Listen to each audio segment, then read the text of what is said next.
Alors les enregistreurs, donc là c'est le 704 du 25 septembre 2018 et tout venant, donc on peut poser toutes les questions qu'on veut sur n'importe quel sujet jusqu'à 13h. Donc il y a deux questions. Oui, pour les 700 ou pour... Ça semble 700. Bah alors vas-y, on commence par les questions. C'est les questions de Brigitte, c'est ça? Oui. Vas-y. Peux-tu en quelques mots me signifier la conscience fragmentée et quel est le rôle du cerveau dans la conscience? Voilà. Merci Jean-Luc. Ce qu'on appelle la fragmentation de la conscience, c'est simplement les différents aspects de la conscience tels que les avait parfaitement définis Didier en 2012 déjà, c'est-à-dire la conscience de rêve, la conscience d'éveil, la conscience de sommeil et la conscience turiya. Il est évident, maintenant, vu qu'on vit cette conscience nue pour déjà pas mal de gens, qu'il est évident qu'on peut constater en parlant en termes de conscience que vous avez des individus qui sont enfermés dans un personnage, quelle que soit leur croyance. Vous avez des frères et des sœurs qui ont ouvert les portes à certaines perceptions et à certains vécus. Donc là, on parle de supraconscience. Bien évidemment, tout ce qui est appelé inconscient, subconscient dans les différentes formes de psychanalyse ou de psychologie, ici interviennent que très peu. Et bien évidemment, on a maintenant ce qu'on a appelé la A-conscience, c'est-à-dire au travers de la supraconscience s'exprime ce qu'on a dit, c'est-à-dire le non-être. Donc tant que l'être humain est fragmenté, tant que ces différentes facettes, on va dire, de sa conscience ne sont pas vues ou réunifiées, mais déjà vues et acceptées, on parle de fragmentation de la conscience. C'est-à-dire que tant qu'il n'y a pas, ou si vous préférez, on appelait ça d'alignement corps, âme, esprit, c'est-à-dire que tant qu'il n'y a pas d'éclairage, cet éclairage fonctionne dans tous les sens. Il ne faudrait pas le voir comme c'est la conscience personnelle qui éclaire, la supraconscience qui éclaire. Cet éclairage est multifaceté, un petit peu à l'image du tétractis hexaèdre du cœur, mais il y a des voiles entre chaque conscience, on le sait bien. Par exemple, pour être passé de la conscience à la supraconscience, il fallait déjà activer les chakras du haut, c'est-à-dire recevoir l'Esprit Saint, activer le 7e chakra, le 6e chakra. Ça, c'est ce qu'on appelait l'éveil. Après, cette énergie descendait, elle arrivait au cœur, elle arrivait jusqu'au plus bas, puis après, elle remontait, accompagnée d'autres éléments au niveau vibral et énergétique, qui a permis donc de prendre conscience, c'est le cas de le dire, de voir cette fragmentation de la conscience. Mais voir cette fragmentation de la conscience, on l'a vu à travers les années qui se sont écoulées entre 2012 et fin 2017, même les frères et sœurs qui avaient vécu réellement l'onde de vie qui était montée jusqu'en haut, et qu'on appelle toujours délibérés vivants, n'avaient toutefois pas réunifié ou fait résonner les différents fragments de cette conscience. C'est-à-dire que vous aviez des frères qui vivaient leur personne, qui vivaient des expériences en supraconscience ou même multidimensionnelles, ou encore l'absolu, mais il n'y avait pas eu de synthèse, ou si vous préférez, d'intégration, c'est-à-dire de fonctionnement uniforme des différents aspects. Et ce n'est que depuis le mois de décembre que progressivement, et en plus avec la fin de l'anomalie primaire, on peut dire les ultimes voiles entre les différentes facettes de la conscience ont commencé à se dissoudre. Et à ce moment-là, on pouvait parler de réunification des différents fragments de la conscience, parce qu'effectivement, ce ne sont que des fragments. Même l'absolu seul. Le tort a été peut-être de croire que dès qu'on était absolu, on était effectivement libéré vivant, mais que ça suffisait à transcender ou à traverser toutes les zones d'opacité de la personne ou de la supraconscience. Et on sait maintenant que la conscience est une espèce de tâche, une grosse maladie, et il pouvait bien évidemment, tant qu'il y avait prééminence par exemple des lignées, parce que ça fait partie de la révélation durant plusieurs années où les gens ont vu leurs lignées et les ont vécues. Mais tant que vous êtes une lignée, vous ne pouvez pas être libre, même si c'est votre origine stellaire. Et néanmoins, ça a été un passage obligé qui a permis de réunifier ce qu'on appelle les 4 éléments, les 4 lignées, les 4 Ayota Kodesh, sur le point qui est au-dessus de la tête, qu'on appelle la fontaine de cristal. Mais cette fontaine de cristal, qui a été vécue déjà depuis les années 2011, 2012 par certains, il fallait que le travail entraîne spontanément une réunification des différentes parts. Donc ça a donné ce qu'on a tous vécu entre 2013, 2014 et même 2016, jusqu'à 2016-2017, Bah, vous avez des gens qui étaient absolus, d'un coup ça redescendait dans la personne, d'un coup il y avait des problèmes, et c'était pas toujours vu, c'était pas toujours éclairé. Donc on peut dire qu'en fait la conscience une, je parle ici à titre de ce qu'on appelle un individu, doivent s'éclairer mutuellement. L'éclairage se fait tout seul, mais pour ça, comme on a vu, il faut traverser un certain nombre de choses. Il ne faut pas qu'il y ait une de ces parts de la conscience, n'importe laquelle, qui arrête les autres éléments éclairés. La réunification, elle ne peut se faire que là. À ce moment-là, on est libéré tout court. C'est-à-dire que, ayant vécu non seulement la supraconscience, ayant vécu non seulement la montée de l'onde de vie, mais maintenant c'est même plus nécessaire, mais dans la cinétique de toutes ces années, la conscience ne peut plus être fragmentée. C'est-à-dire qu'il y a une espèce de syntonie, comme je l'appelle, qui se crée entre les parties qu'on appelle encore la personne, parce que la personne, même si on en est libéré, ben, elle sera là tant qu'elle est vivante. Mais il y a une harmonie plus ou moins complète qui se déroule entre les différentes facettes de la personnalité et surtout, quand on est maintenu par l'intelligence de la lumière entre l'être et le non-être, bien évidemment l'éclairage est mutuel et s'effuse en totalité à travers la personnalité et le corps. C'est pour ça que là on parle de liberté totale, et d'ailleurs hier je l'ai redit, ce n'est plus seulement, comme ça a été enseigné, cette liberté intérieure, mais c'est aussi une liberté extérieure. Cette liberté extérieure, ne la concevez pas comme la liberté de faire ce qu'on veut, mais simplement d'accueillir la lumière et de laisser, comme je le répète sans arrêt, la vie nous vivre. Parce qu'il n'y a pas de meilleure solution d'être dans cette joie, dans ce rire et dans cette permanence, cette immuabilité, comme j'ai dit, de ce que l'on est ou de ce que l'on n'est pas. Donc les fragments de la conscience, c'est uniquement les différentes facettes de la conscience une. Et la réunification de la conscience en une seule grande conscience, ça avait déjà été expliqué par Ramatan à l'époque à travers les ensembles de 6, 12 et 24 consciences qui permettent cette réunification de manière beaucoup plus aisée. Et qui est donc un acte collectif, puisque maintenant il y a suffisamment de frères et sœurs sur la planète qui vivent cette conscience nue, qui vivent cet amour nu et qui vivent maintenant la liberté. Et bien évidemment, les marqueurs les plus évidents ne sont même plus à ce niveau-là ce qu'on pourrait appeler la vibration, les chakras, les portes et les étoiles, mais c'est un vécu, intérieur comme extérieur, où la liberté est réellement totale. C'est-à-dire que vous n'êtes plus dupe ni de la personne, vous n'êtes plus dupe de vos visions et de vos expériences en conscience nue, quelles qu'elles soient, même si elles ont été très extensives, et vous vous tenez effectivement dans ce qu'on appelle Ikenung, c'est-à-dire l'instant présent.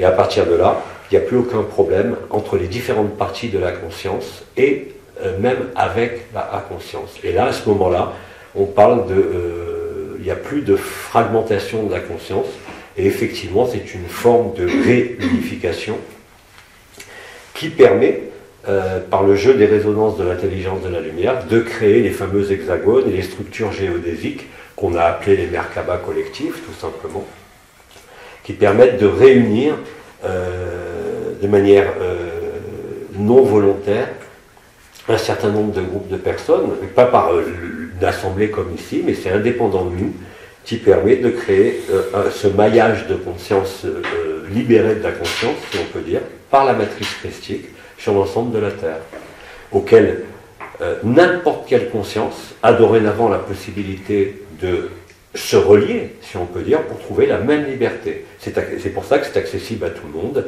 et qu'on n'a plus besoin des interfaçages du corps d'éternité, des portes, des étoiles, des chakras et de tous les processus vibraux.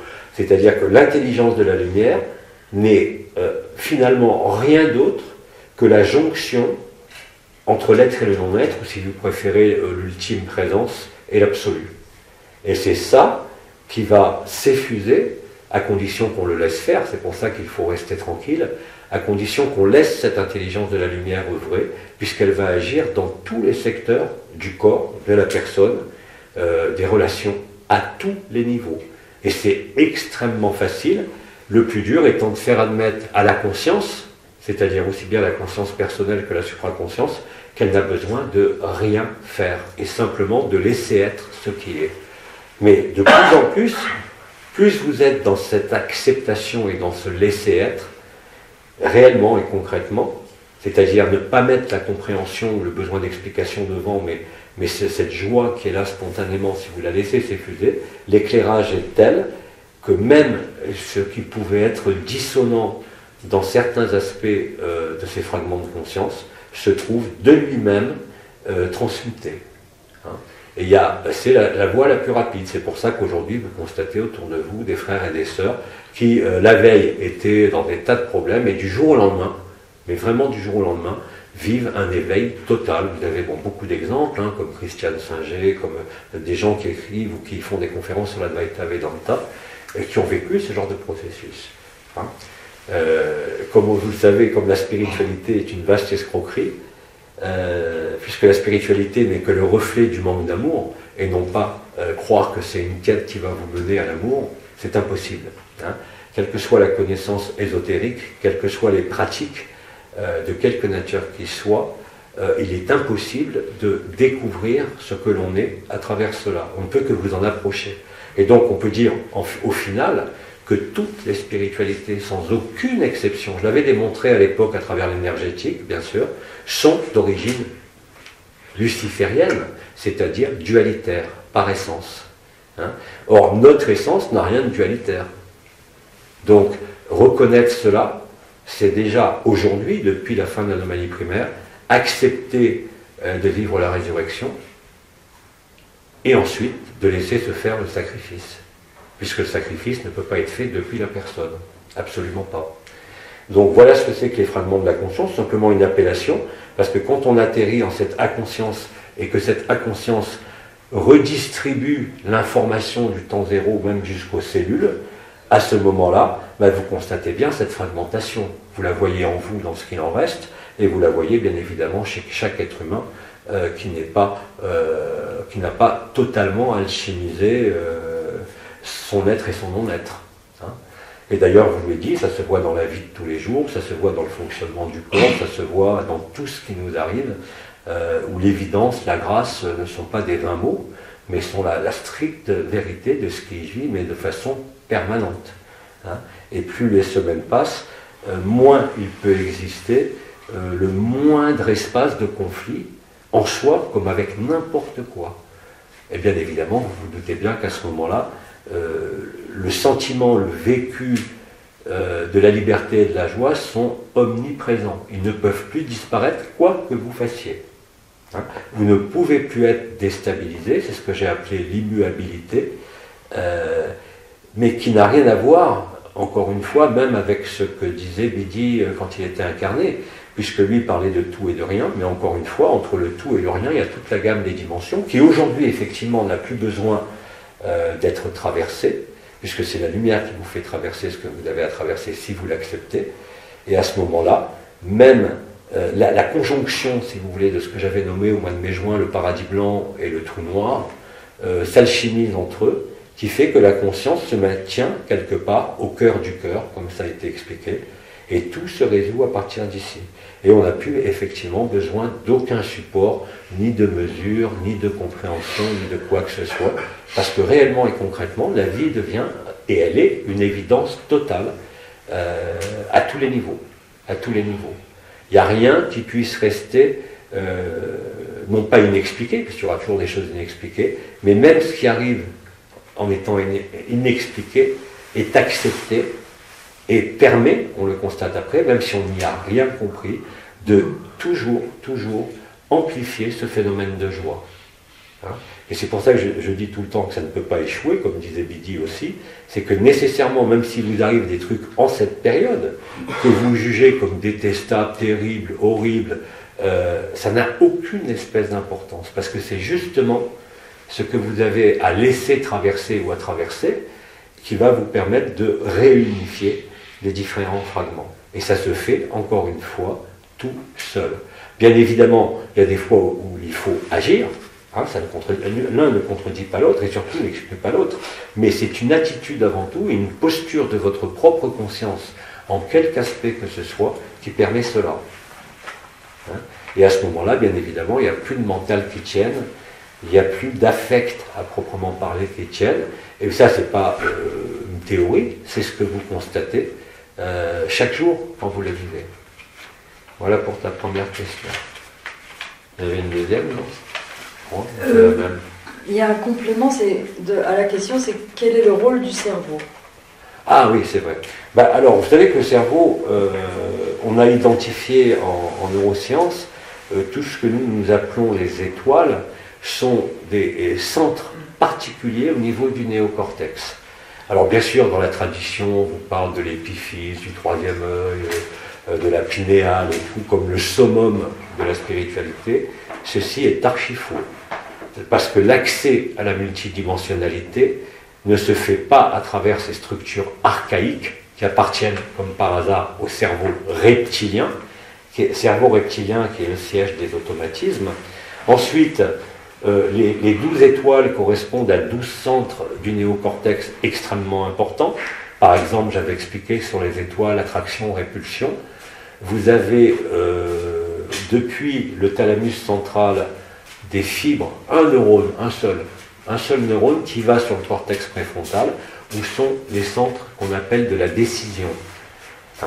Ces centres de la décision sont aussi des centres de valeur du bien et du mal. Tant que vous n'êtes pas ouvert, mais neurophysiologiquement, je ne parle même pas d'énergie, tant qu'il n'y a pas eu réellement et concrètement d'effraction des gaines isolantes des deux chakras du haut, vous êtes soumis au jugement. Et c'est automatique, quoi que vous fassiez. Parce que dans le cerveau, vous avez dans les cortex préfrontal, attraction-répulsion, vous avez un circuit de la récompense et un circuit de la punition. Et tout être humain, quand il naît, et tout être humain qui ne vit pas ces processus, est soumis en permanence au circuit de la punition.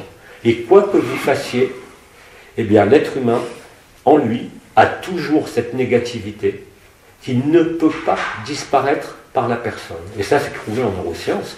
Ça ne peut se faire que quand il y a une inversion du rapport entre le circuit de la punition et le circuit de la récompense. Et ça a été démontré de manière formelle. Ça ne souffre aucune exception. C'est des travaux qui ont été menés au Canada par le professeur Michael Perlsinger à Ottawa, et qui a démontré ça de façon assez exceptionnelle. C'est-à-dire que tout être vivant a un circuit de la punition, ce qu'on appelle le complexe judéo-chrétien, où la punition est beaucoup plus forte que le circuit de la récompense. Par contre, quand vous avez perforé la gaine des chakras au niveau du cerveau, effectivement, il y a une inversion qui se fait au niveau de la prédominance, et le circuit de la récompense devient supérieur au circuit de la punition. Mais dire qu'il faut pratiquer, par exemple, la dévotion et tout, c'est du pipeau, parce que vous avez beau faire le bien, vous forcez à faire le bien, vous n'y arriverez pas, et c'est neurophysiologique. Vous pouvez passer 50 ans et des milliers de vies à prier votre chapelet ou à faire de yoga de la dévotion, vous ne serez jamais libre. Vous n'êtes libre qu'à partir du moment où il y a déjà une inversion de ce rapport entre le circuit de la punition et le circuit de la récompense, mais qu'ensuite, comme disait Bouddha, quand vous vous sauvez, c'est-à-dire quand vous abandonnez les pouvoirs de l'âme, tous les siddhis, à l'esprit, donc au cœur. Et à ce moment-là, bien évidemment, il y a d'autres modifications qui se produisent, qui sont plus liées seulement aux étoiles qu'on appelle attraction-répulsion, mais le plus important se produit sur les étoiles Ikenuk, qui correspondent simplement à deux zones du cerveau, une qui est très simple à comprendre pour les droitiers, c'est du côté droit, c'est l'aire du langage, les aires de Wernicke et les aires de Broca, et de l'autre côté, vous avez tout le cortex sensitivo-moteur, et on sait pertinemment que des gens qui sont libérés vivants, je ne parle pas de l'éveil, mais là vraiment des grands mystiques qui sont passés au PET scan, c'est-à-dire au scanner un peu plus amélioré, au champ magnétique, où on a démontré que les zones électriques du cerveau, qui signent la libération d'un être vivant, c'est l'activation au niveau neuroscientifique de l'aire du langage et de, bien évidemment, ce qu'on a appelé la descente de la Shakti et la montée de la Kundalini dans le canal de l'éther, qui est liée à l'activation de l'aire de la scissure de Sylvius, c'est-à-dire tout le cortex sensitivo-moteur qui ne fonctionne plus de la même façon, et l'aire du langage, le langage qui est la division, bien sûr, puisque le cerveau ne reconnaît pas les mots, il reconnaît les mots en concept, mais il reconnaît avant tout les syllabes. C'est pour ça qu'on parle de langue des oiseaux en français. On dit que c'est la langue des oiseaux. Quand on dit genou, le genou, c'est pas le genou, c'est je et nous. C'est-à-dire un problème entre je et nous. Ça, c'est ce que comprend le cerveau. Alors après, bien évidemment, ça, c'est pas la conscience. C'est des fonctionnements multidimensionnels qui sont répartis sur ces 12 étoiles. Hein. Par exemple, l'étoile Ode, qui est extrêmement importante sur le triangle de la Terre, que beaucoup de gens sentent à l'arrière de la tête, qui peut faire mal parce qu'il rejoint le cœur, c'est le lieu où sont stockés tout l'inconscient, mais pas seulement le vôtre, tout l'inconscient planétaire. C'est-à-dire qu'on porte tout l'akasha, toutes les mémoires akashiques de l'univers dans notre cervelet. C'est toujours pas la conscience, ça. La conscience en elle-même, alors quand on regarde au niveau traditionnel, la conscience est reliée bien évidemment au chakra de l'âme et de l'esprit, c'est-à-dire la goutte rouge et la goutte blanche, qui correspondent au niveau organique à la partie postérieure du cœur où il y a les oreillettes, qu'on appelle les nœuds sino-auriculaires, et c'est effectivement là que l'influx du système nerveux autonome donne l'ordre au cœur de battre. Et c'est ici que se passe l'alchimie entre l'âme et l'esprit, quand se réalise ce qu'on appelle la respiration du cœur. Bien évidemment, c'est des modifications neurophysiologiques qui surviennent réellement et concrètement, et ça on l'avait retrouvé déjà il y a très longtemps avec Drouot et Jacques Donars, quand on avait fait des électrocardiogrammes en déclenchant des transes, des régressions ou des phénomènes de mort-renaissance, où là on voyait clairement à travers les électroencéphalogrammes et les électrocardiogrammes que quelqu'un qui vivait une expérience mystique réelle et non astrale avait, de manière certes transitoire, mais réelle à ce moment-là, un décrochage au niveau du cœur sur la conduction de l'influx nerveux qui va de l'oreillette au ventricule. Eh bien, le temps de propagation de l'onde était extrêmement rallongé, et c'est ça qui donnait ce sentiment de respiration du cœur, qui maintenant vous vivez. Hein. Donc les modifications liées à l'éveil et à la libération ne sont pas des processus qui se passent ailleurs, ça se passe dans ce corps, avant toute chose, parce que si ça ne se passe pas dans ce corps, ça ne sert à rien, tout simplement. Hein. Ça a toujours été dit, la transsubstantiation et l'ascension, elle se vit dans ce corps. Même si au moment final, il n'y aura plus de corps. Hein. Mais elle doit s'incarner. Alors après, où est la conscience ? Au niveau cérébral, il y a deux structures qu'on a considérées comme servant à rien. La même chose qu'en astrophysique, on voit une étoile par-ci, par-là, tout le reste c'est du vide. Et on n'a pas tenu compte du vide pour faire tous les calculs. Et bien dans le cerveau, c'est exactement pareil. On s'est intéressé aux neurones, aux circuits, au cerveau reptilien, au cerveau limbique, au néocortex. On a trouvé les centres de résonance, les étoiles, les fonctions.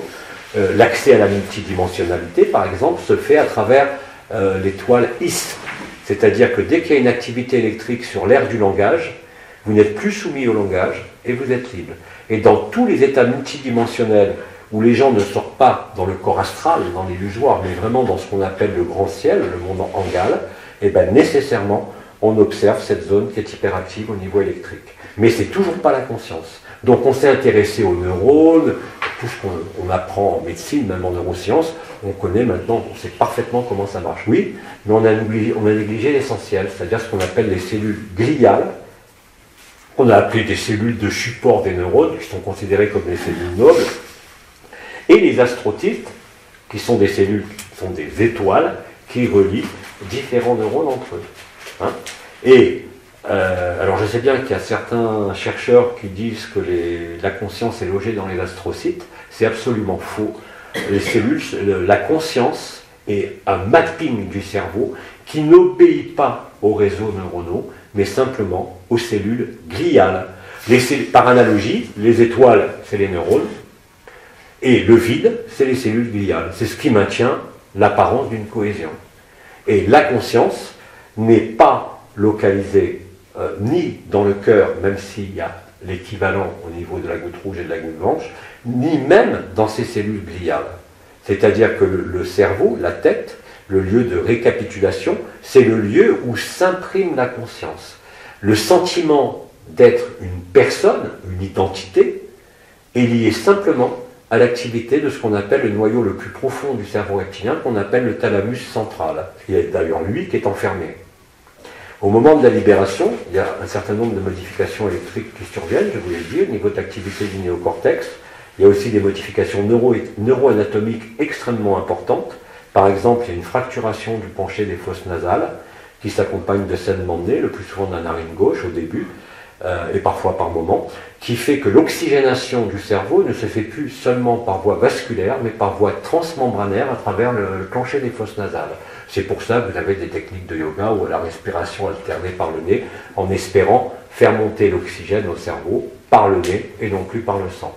Et c'est effectivement ce qui se passe, puisque tous les gens à qui on a fait des scanners à l'époque, par exemple sur les gens qui avaient fait des expériences de mort imminente, c'est des travaux qui remontaient même avant l'existence du PET scan, c'est-à-dire de l'IRM fonctionnel, où on voyait pertinemment l'aire de Wernicke de Broca et l'aire de la cifure de Sylvius qui étaient en hyperactivité électrique. De la même façon qu'on notait déjà que tous ces gens qui avaient vécu une expérience de mort imminente, c'est-à-dire qui étaient sortis du corps, qui avaient traversé le tunnel, et surtout pour ceux, 1 sur 10, qui avaient traversé le soleil pour voir que de l'autre côté, il n'y a rien, c'est le néant, c'est le fameux absolu, qui sont allés jusque-là, qui eux avaient des modifications extrêmement importantes, même sur toutes les hormones du corps. Donc c'est une réalité. Quand vous êtes libéré, vous assistez, comme je l'ai dit, à la disparition de tous les besoins, à la disparition de l'idée ou du sens d'être une personne, et les modifications au niveau des noyaux du thalamus central sont effectivement visibles. Hein. Le siège de la pinéale devient turgescent, et bien évidemment, vous n'êtes plus dans la tour de Babel de la division du langage ou de la division des fragments de la conscience, mais vous réunifiez la conscience. Donc, nous, ce qu'on observe dans le cerveau, même aujourd'hui à travers tout ce qui a été découvert en neurothéologie, c'est la cible de la conscience. Mais la conscience est un mapping. D'autant plus que quand, surtout maintenant, vous avez la conscience qui passe en totalité dans le corps d'éternité, elle est où la conscience? Donc, vous avez une conscience, la conscience personnelle, l'idée d'être une personne, ne vient uniquement que le fait de se croire identifié à la personne. Et ça, c'est enfermé et maintenu par les noyaux du siège de l'identité au niveau de tous les noyaux du thalamus central et latéral. Là où se trouvent, de chaque côté, ce qu'on appelle les 2 premiers ventricules, qui impriment au niveau de toutes les cellules du corps ce qu'on appelle ce mouvement respiratoire primaire binaire, inspire-expire, et qui est un rythme à 2 temps, et qui est donc binaire, tout simplement, et duel. Et tant que l'hypothalamus n'a pas été fracturé, et d'ailleurs aujourd'hui on sait très bien qu'on peut fracturer ça même avec ce qu'on appelait des drogues, qui maintenant ne sont plus des drogues. Je parlais à l'époque de la salvinorine, c'est-à-dire la salvia divinorum, mais on sait pertinemment aujourd'hui que la DMT, par exemple, suffit à rompre l'idée d'être une personne, et ça a été prouvé par exemple sur des dépressions endogènes extrêmement graves. Là c'est en intraveineuse, hein, c'est pas les voies d'administration habituelles, avec des doses extrêmement faibles de DMT. Plus jamais la personne qui a eu cette injection de DMT, si elle était addictive, elle ne souffrira plus jamais d'addiction. Si elle avait une dépression même extrêmement grave, elle n'existe plus. Donc les neuroscientifiques et les pharmacologues qui ont étudié ces molécules, et il y en a beaucoup aux États-Unis et au Canada, ont démontré qu'on pouvait tout à fait faire vivre à quelqu'un, par la voie neuroscientifique, le fait qu'il ne soit pas une personne. D'ailleurs, vous avez Michael Persinger aux États-Unis a créé un casque avec des bobines à induction électromagnétique qui permet de stimuler ces fameuses zones du cerveau, et vous pouvez recréer la liberté chez quelqu'un en activant simplement, en mettant 2 bobines électromagnétiques ici qui vont stimuler les zones cérébrales sur Ikenuk, ici et maintenant, et vous allez créer la libération, comme avec la DMT ou comme avec la salvinorine. La salvinorine c'est définitif, la DMT aussi. Donc on sait parfaitement qu'il y a une chimie de la libération de l'individu, et que bien évidemment tout ce qui a été mis en œuvre au niveau pharmacologique, à part pour la DMT, a été justement de trouver des techniques inverses au niveau électromagnétique pour enfermer encore plus les gens. Ce qu'on appelle les chemtrails, les Wi-Fi, les 4G, les 5G. Les 5G c'est la mort. Hein. Si les 5G a le temps d'être installés, il n'y a plus aucune possibilité de conscience. C'est-à-dire que tous les êtres humains deviennent des moutons, sans aucune possibilité de réflexion, c'est-à-dire qu'on enferme encore plus l'individu. Tout ça donc montre que la conscience est bien plus complexe que de dire elle est localisée au niveau du cœur ou autre, parce qu'elle est non localisée. Elle est seulement localisée dans les 3D dissociés pour les individus qui sont persuadés d'être un individu, c'est tout. Ailleurs, dans 3D unifié, vous savez très bien, par exemple, qu'il y a des animaux sur Terre qui sont en 3D unifié, hein, même dans le monde enfermé. Bon, je ne parle pas des elfes ou des élémentaux, mais les dauphins. Quelle est la caractéristique des êtres, le plus souvent des mammifères marins, qui ne sont pas enfermés? C'est que les zones qu'on appelle Ikenuk, c'est-à-dire l'aire du langage, l'aire du cortex sensitivo-moteur, sont recouverts par 2 lobes supplémentaires qu'on appelle les lobes paralimbiques, qui permettent effectivement un accès multidimensionnel total. Et d'ailleurs, bon, maintenant j'ai un peu lâché ça au niveau neuroscientifique, mais quand vous avez un être libéré, indépendamment des processus électriques sur les étoiles attraction, répulsion et Lick et Nunc, vous avez aussi des œdèmes qui apparaissent et le cerveau bouge. Effectivement, il devient plus grand parce qu'il y a une hypervascularisation qui se produit, non pas locale mais partout, d'autant plus qu'il y a une oxygénation qui se fait à travers le plancher des fosses nasales qui a été perforé. Hein. Donc tout ça, c'est tout à fait concret, c'est tout à fait pratique. Et je vous assure qu'à l'heure actuelle, je parle là que des recherches officielles, on sait pertinemment comment moduler un être humain. Alors le MK Ultra, comme on dit, c'est un projet Monarque, ça fait un peu désuet par rapport à ce qui est utilisé aujourd'hui. Hein, parce que c'est affreusement simple de bloquer la conscience de quelqu'un, même à travers les écrans. Bon, Krishnamurti en avait parlé déjà il y a quelques années, mais un écran a une fréquence particulière qui est fait pour sidérer votre conscience, quel que soit l'écran. Alors bien sûr, comme on est rentré dans la matrice christique, on a bousillé ça sur certains, mais pas partout, hein, même si on a mis le virus partout, mais il est évident qu'un écran par lui-même, indépendamment d'Internet, est un système de piégeage total. Et vous voyez des gens, alors bon, je ne parle pas des gens avec téléphone dans les rues partout, hein, on est tous comme ça, mais même la télé, vous avez des gens qui allument la télé dès qu'ils se lèvent, ils ne la regardent jamais, mais il faut qu'elle soit allumée. Hein, parce que ça émet réellement des fréquences particulières qui sont des fréquences d'enfermement. Hein. Et pourquoi il nous a toujours été dit depuis des années d'aller dans la nature, de rester dans la nature et tout ça? Parce que c'est évident qu'il n'y a pas d'autre façon que de se dépolluer. Alors maintenant ça va encore plus loin parce qu'avec les compteurs intelligents et tout ça, mais tout ça avait été annoncé déjà dans la COP21 depuis plus de 20 ans, hein, c'est-à-dire mailler électromagnétiquement l'ensemble de la planète, c'est-à-dire essayer de passer des lignes de prédation liées à certains monuments, à quelque chose de plus subtil, qui est ce maillage électromagnétique qui a été quasiment créé en totalité de partout. Hein. C'est-à-dire réenfermer la conscience dans ce que Steiner appelait le monde arimanien, qui est le monde de la technologie, hein, qui là fait descendre la conscience au plus loin dans la deuxième dimension. Mais Jean-Luc, c'est qu'on va en nature, mais ils viennent installer des tours. Oui, j'ai pas compris.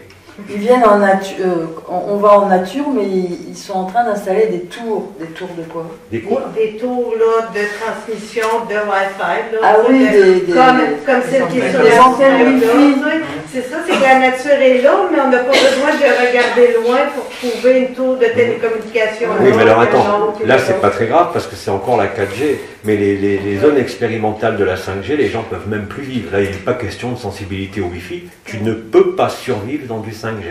C'est impossible. Et tout ça est prêt à être activé pour continuer leur petit truc. Oui, donc, ils sont parfaitement au courant. Et là, je vous parle encore que des recherches officielles. Hein, je ne vous parle pas des trucs secrets. Mais ils savent pertinemment comment fonctionne le cerveau, et déjà depuis très longtemps. Hein, puisque on sait avec le projet Monarque et MK Ultra qu'on n'a plus du tout besoin de violence ou de guerre comme au temps de la Seconde Guerre mondiale. Il suffit simplement d'endormir la conscience collective, de créer ce qu'on appelle nous les fake news, mais les vrais, pour que les gens adhèrent. Il n'y a plus aucune discrimination de quoi que ce soit. Les gens, bon, De Gaulle avait dit à l'époque que les Français sont des veaux, mais c'est la planète entière qui est devenue un mouton. Le spécialiste, ben, c'est Trump pour ça, les fake news, parce qu'il dépasse des statistiques. Il en sort quasiment toujours des fake news. Mais bon, ça prend des allures, effectivement, qui sont terribles, parce que ça se voit de plus en plus. Hein. Les vaporisations de chemtrails, les métaux lourds qui sont dedans, les particules de barium, les nanoparticules. Mais notre corps en est truffé. On est truffé. Vous savez d'ailleurs que les gens qui sont enterrés ne se décomposent plus du tout. Et c'est pas une blague, ils ne savent plus quoi faire des corps. C'est pour ça qu'ils essayent de favoriser la crémation. Hein, parce que les corps ne se décomposent plus. On a tous tellement, même en mangeant bio, absorbé des nanoparticules, que c'est en train de transformer le corps humain en nano, je ne sais pas quoi, c'est-à-dire un corps qui n'est plus biologique, qui est déjà un corps qui fonctionne sur ces fréquences-là. Hein. Mais ça, c'était annoncé par Steiner au début du XXe siècle de façon formelle. Et c'est exactement ce à quoi on assiste. Hein. Les premières années, moi, où j'avais lu l'histoire de la puce, au début des années 80, je me disais, c'est quoi ce délire? Mais c'est tout à fait vrai. Eux, ils planifient très loin. Les résultats, les concerts intelligents, c'est des choses qui remontent avant même que le Wi-Fi existe. Et c'est c'est le meilleur des mondes d'Orwell, c'est tout. Et il n'y a pas, et plus ce monde avance, plus il rentre en friction, je ne parle pas en résistance ou en opposition, mais en friction par rapport à la vie, et bien ça donne tout ce qu'on voit partout, c'est tout. Il n'y a pas que l'arrivée de Nibiru aussi est liée à ça. C'est ces zones de friction qui ont été installées qui déclenchent le chaos. Donc la conscience, elle est soumise à l'individu tant qu'on pense encore être une personne. Mais ça ne sert à rien de dire je ne suis plus une personne, ça ne modifiera rien dans votre cerveau. Aujourd'hui, c'est différent. Parce que comme l'information du temps zéro est accessible pour tout un chacun, et non pas par des efforts X ou Y, il vous suffit de vous sacrifier, ce que j'ai expliqué hier aussi par rapport à cette notion de don et d'accueil, et vous n'avez pas d'autre solution. Et vous en aurez de moins en moins d'autres. Hein. C'est-à-dire qu'avant, on pouvait jouer sur le développement personnel, sur le bien-être, sur apporter un mieux-être. Mais c'est impossible aujourd'hui. C'est impossible.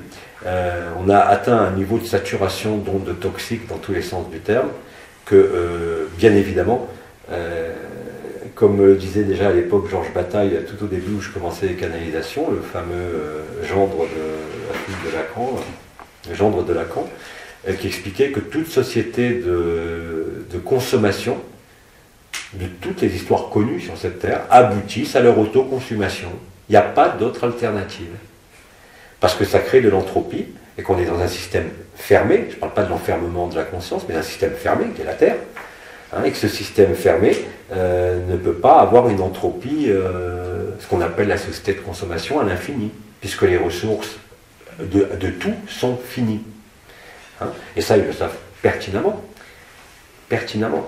Donc, si vous voulez, dans le cerveau, on n'a que le reflet de la conscience. On sait que ça passe par les étoiles. On sait que ça passe par les centres de commandement du thalamus central et du thalamus latéral, c'est-à-dire le siège de l'identité ou de l'idée d'être une personne, et que tant que ça n'est pas déverrouillé, hein, vraiment, eh ben, vous ne pouvez pas être libre, quoi que vous disiez. D'ailleurs, ça me faisait rire à l'époque, parce que bon, quand on faisait les scanners à l'époque de Jans France, vous aviez des gens qui nous disaient « Ouais, moi j'ai vécu une NDE », ils nous racontaient, quand vous avez interviewé 100 ou 200 personnes qui ont vécu des NDE, vous savez pertinemment comment se déroule le process, d'autant plus si vous l'avez vécu vous-même. Et comme dans la spiritualité, vous avez des gens qui vous racontent des trucs, et vous voyez déjà que c'est faux. J'ai pris l'analogie par rapport à l'Advaita Vedanta, hein, c'est facile de parler d'Advaita Vedanta, mais c'est pas pour ça que vous le vivez. Et il y a plein d'auteurs qui écrivent sur l'Advaita Vedanta, je ne citerai pas le nom, mais qui, à travers ce qui est écrit, nous prouvent qu'indéniablement, ils n'ont rien vécu de l'absolu. Ils ne savent même pas ce que c'est.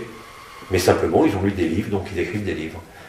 Ça, c'est énorme. Et pour les NDE, pareil, il y avait des gens qu'on voyait, on repérait tout de suite dans les études que c'était farfelu, c'était pas vrai. Et quand on faisait le scanner, ben effectivement, il n'y avait pas l'activation électrique des zones ici et maintenant. Et donc, c'était du pipeau intégral. Il ne faut pas confondre effectivement ce qu'on appelle l'astral, c'est-à-dire l'imaginaire, comme je l'expliquais, et l'imaginal. L'imaginal, c'est le monde des archétypes. C'est-à-dire, je ferme les yeux, si je suis dans l'imaginaire, je peux très bien voir le soleil, mais ça ne vous fera aucun effet.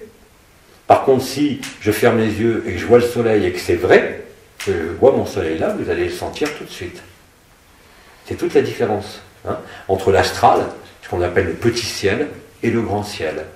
C'est-à-dire que le petit ciel, l'astral n'est pas nécessairement négatif, hein. Il y a aussi ce qu'on appelle le haut astral, mais ce haut astral n'a aucune incidence ni sur la lumière, ni sur la personne.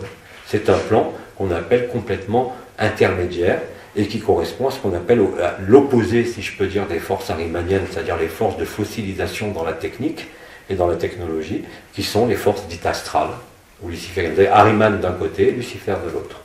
Oui. Au sujet des métaux, il y a des plantes qui apparemment détoxiquent, le chardon-marie, la coriandre, l'algue clamate, l'algue chlorella. Ben, si tu arrives à me montrer une plante qui sublime l'influence des ondes électromagnétiques, ça n'existe pas. Hein.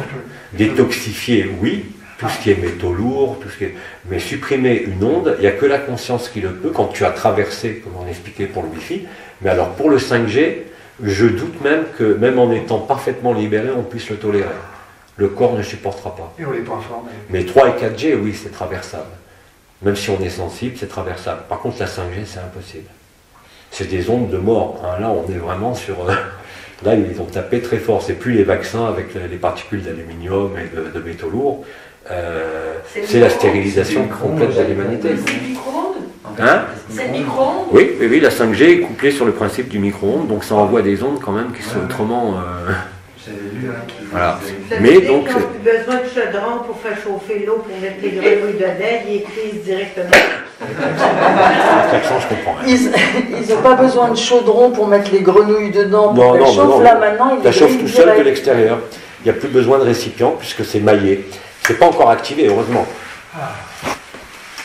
Juste une connaissance comme ça, vu que tu en parles, je sais que moi, quand j'étais sensible, les ondes 3G, ça allait bien.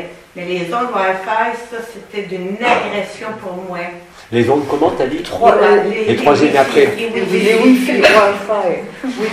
Oui, mais... 3G, je pouvais circuler dedans le temps que j'étais, mais s'il y avait un Wi-Fi, ça là, c'est à la seconde où ça se passe. Surtout les derniers Wi-Fi. Vous savez qu'il y avait plusieurs normes, hein, G, N, je sais plus quoi. Et nous, ici au Canada, on est 1000 fois plus puissants que vous autres en Europe. Bref, parce que vous êtes trop libre par rapport à nous. Nous, on est déjà lobotisés, donc il n'y a pas de problème. Oui, Valérie. Je reviens sur le... Tu as parlé, puis là-bas, et dit l'importance de vivre cette ascension dans le corps physique. Et qu'en est-il pour les êtres qui sont en stase, qui ne vont pas faire ce processus dans le corps physique? Est-ce que la finalité, ça sera la même? Ou, parce qu'on parle sans cesse que ça se vit ici. Non, alors il faut répéter les questions parce qu'il y a déjà les transcripteurs qui disent quand je parle tout de suite après, alors que c'est loin, ils sont furieux, ils n'entendent aucune question. Il n'y en a aucun moyen de les récupérer après. On parle de la libération qui se vit ici, dans le corps, mais qu'en est-il pour les êtres qui sont en stase?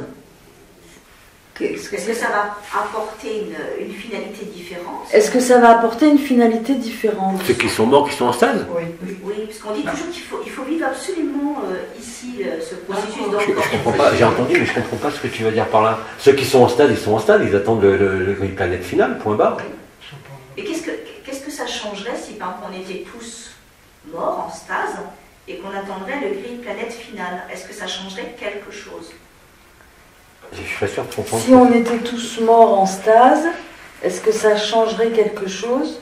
Le fait d'attendre le grille planète Le final. fait d'atteindre le grille planète final. Tu veux dire qu'on peut tous le Attends, je comprends pas ce que tu veux dire, je comprends rien. C'est parce que les choses se vivent ici, tu dis, dans la matière, mais eux, Oui, mais ceux qui sont morts, ils sont morts. Oui, c'est ça, mais ils Ils sont n'ont pas plus besoin de dans la temps. matière, d'une Comment certaine ils vont manière, vivre sont ça dans les Ceux qui sont déjà morts, si Oui. tu veux, sont en stade à un endroit très précis, Oui. qui est à la limite, si tu veux, de ce qu'on appelle le petit ciel et le grand ciel, c'est-à-dire au plus haut de l'astral, hein, qui, je vous rappelle, était occupé il y a encore quelques années avant la libération de Shambhala par les fameux maîtres ascensionnés qui ont été blackboulés à la Toussaint 2010, je crois. Donc ça a été remplacé par les désincarnés, c'est-à-dire qu'ils aient une âme ou pas, peu importe, ils sont dans un espace en stade, dans la lumière blanche, qui aura le même devenir que nous.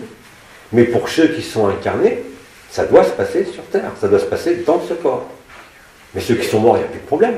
Parce que je me posais la question, tu parlais de la 5G où on serait tous morts. Ah non, mais la 5G, elle se diffuse sur Terre, elle ne se diffuse pas là-haut. Hein. La couche dont je te parle au niveau par rapport à l'atmosphère, là, on est au niveau de la couche la plus immédiate qu'on connaît, qui est la ionosphère. Hein. Oui, mais si on était tous morts, imaginons qu'on soit tous morts avant la stase. Avant la 5G. Mais ça n'a aucune espèce d'importance.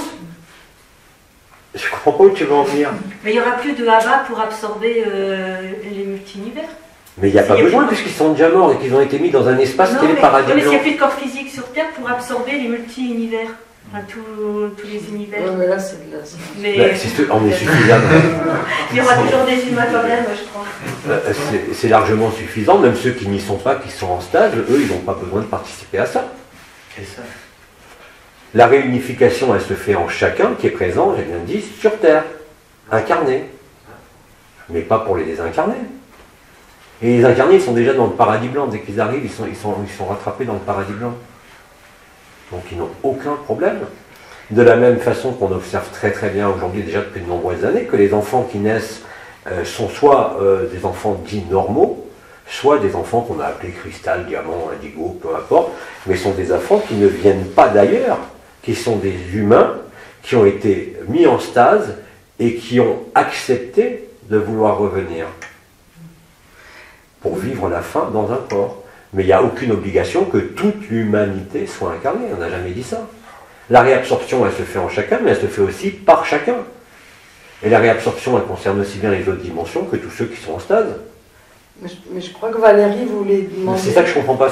Est-ce que la finalité est la même? C'est ça que tu veux dire?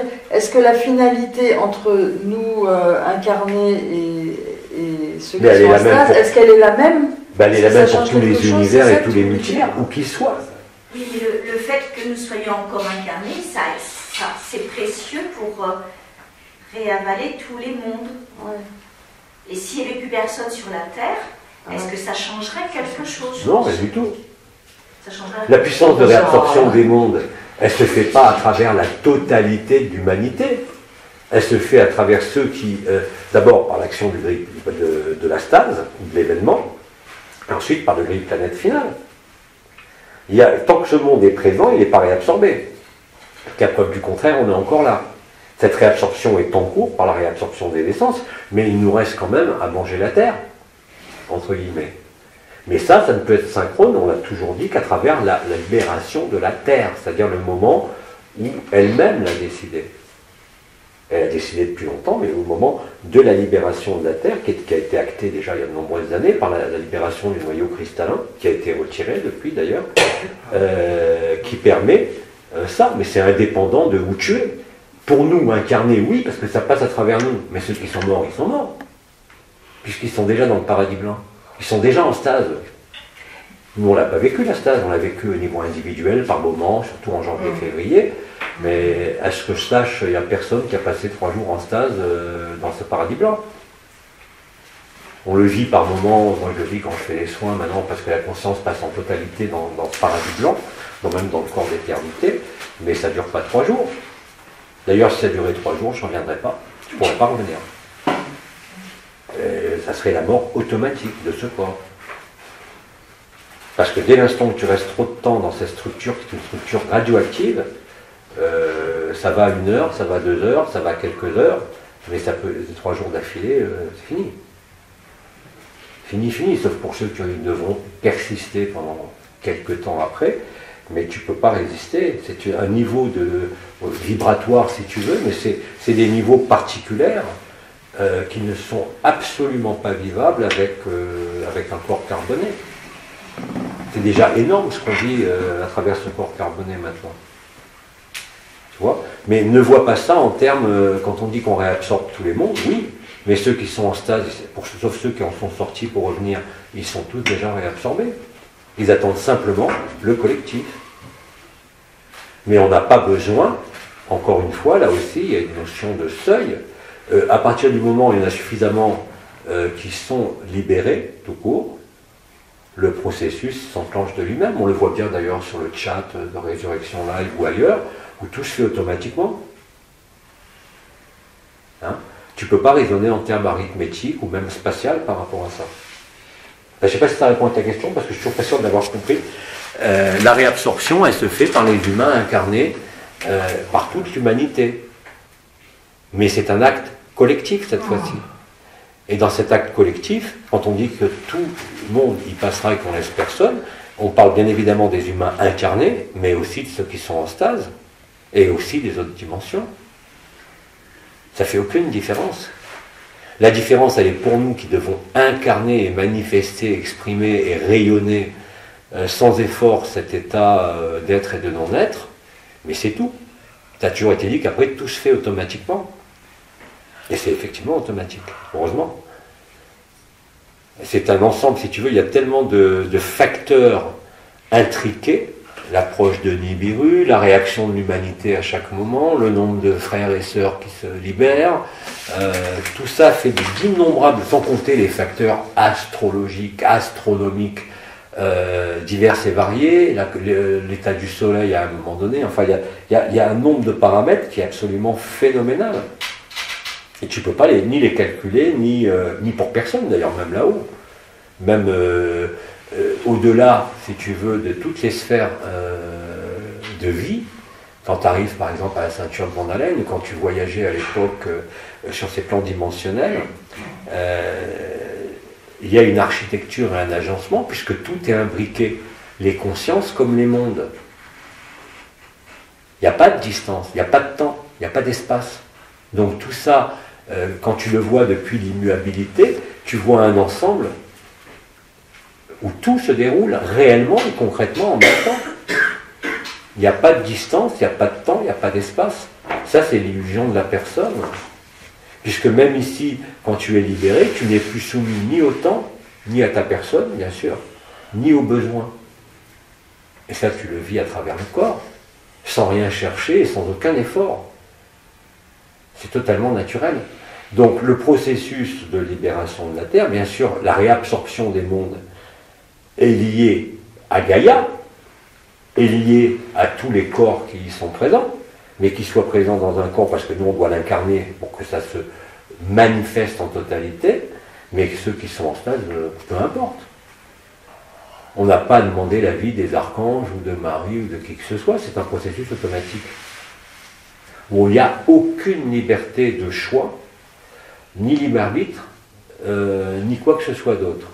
C'est normal. La création, je vous l'ai dit, même si vous ne pouvez pas le conceptualiser, est un rêve total. La conscience est une maladie. Je ne peux pas vous dire mieux. Donc bien évidemment, tant que tu es dans la conscience, tu auras toujours l'impression qu'il faut soit évoluer, soit vibrer, soit ceci, soit cela. Mais quand on parle de relâchement total et de laisser traverser, l'évidence de la résurrection et du sacrifice, quand elle est finalisée, aboutit à ça. Et tu le vois clairement. Ce n'est pas une vue de l'esprit ou mon imaginaire ou quoi que ce soit, c'est la réalité vécue. Tu n'es plus soumis au temps, tu n'es plus soumis à l'espace, tu n'es plus soumis à quoi que ce soit. D'ailleurs, la conscience nue, bon, j'ai démontré suffisamment en avril, mai, juin, quand je voyageais, c'est les gens, je pouvais aller où je voulais. Je suis allé jusqu'à la ceinture de Van Allen, je pouvais aller chez n'importe qui sur ce monde, dans n'importe quel monde. J'avais une liberté totale. J'ai appelé la conscience nue. Parce que j'empruntais n'importe quel costume. C'est là que je me suis aperçu que dire que j'ai vécu en Atlantide, que j'ai été à Elohim en Atlantide, ne veut rien dire. Mais tant que tu ne l'as pas vécu, bien sûr, c'est... Mais après, quand on dit que cette transformation, cette transsubstantiation, plus exactement, s'imprime dans ce corps et dans cette conscience, ben c'est évident. Je ne peux pas tricher avec ça. Je peux me tromper dans les mots que je prononce, mais dans le vécu, il est bien réel.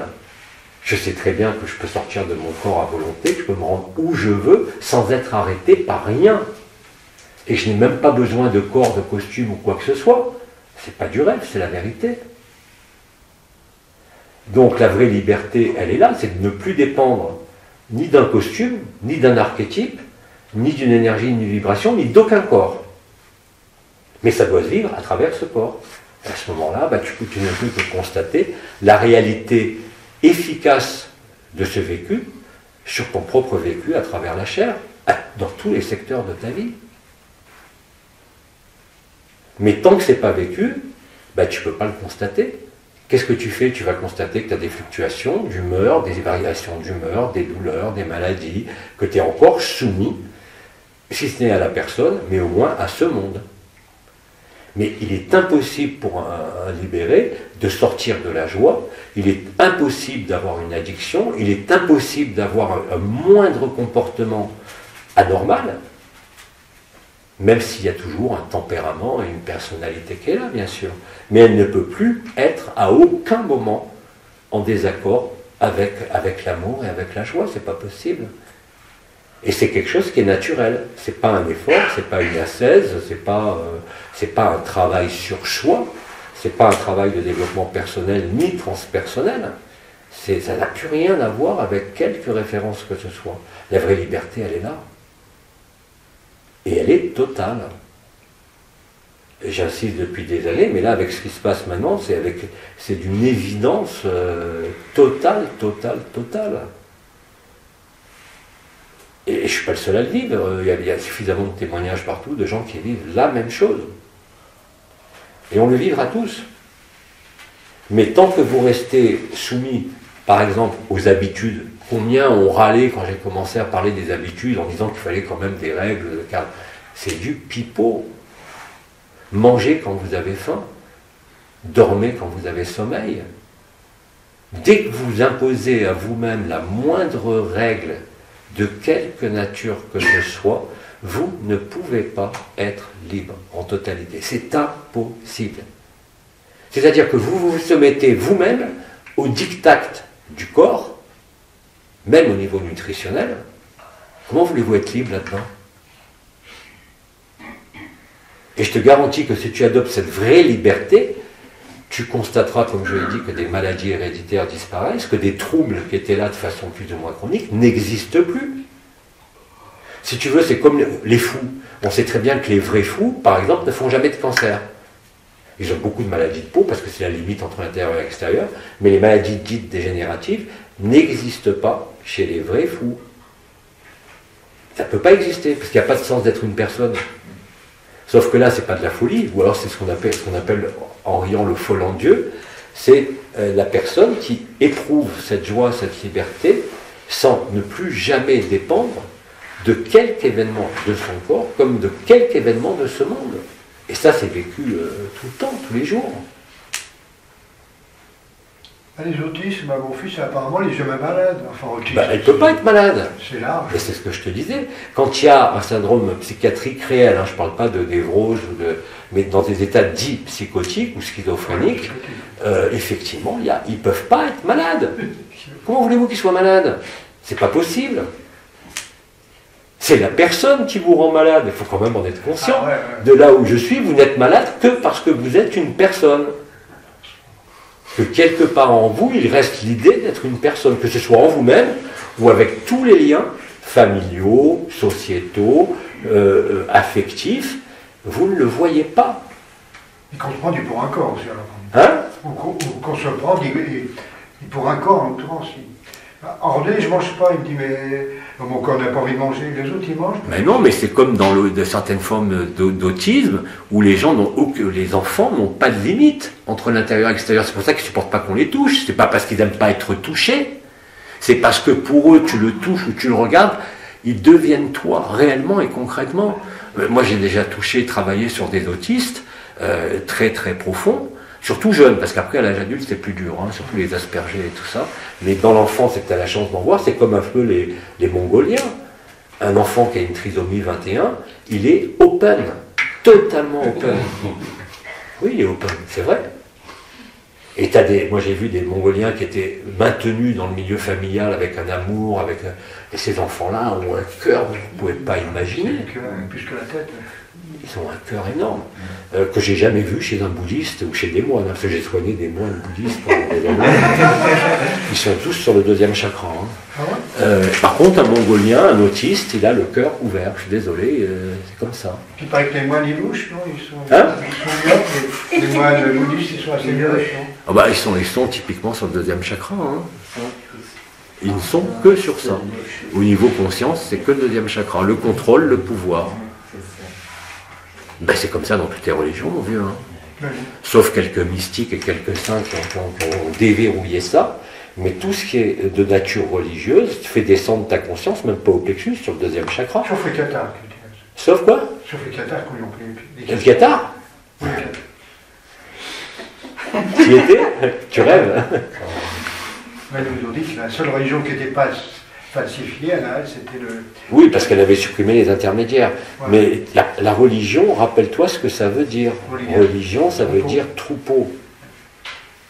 Parce que dès l'instant, et on l'a compris dans les neurosciences, c'est-à-dire que dès que vous créez, ce qu'on a appelé nous un égrégore, Dès que vous créez un égrégore, et avec la télé, il n'y a rien de plus simple, hein, vous réunissez des millions de personnes devant un écran, ils sont piégés.